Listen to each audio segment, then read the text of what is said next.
I know, but we said we were going to be there at 1 o'clock, and you know it's 12:30 already, and I don't want to be late. That's not true. You're perpetuating stereotypes. Not all Filipinos are on Filipino time. And are you feeling okay? You're talking kind of fast. I don't know. You seem kind of straight. Have you? Hey, you didn't.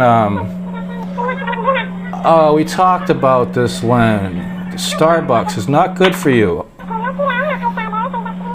Yeah, but after that you get all tired and you sleep for like 3 days. You know, the first step is admitting that you have a problem. You can't keep doing that. Okay. Yeah, no, that's... I mean, you're moving pretty fast, so I'm sure we're going to be on time. Jeez.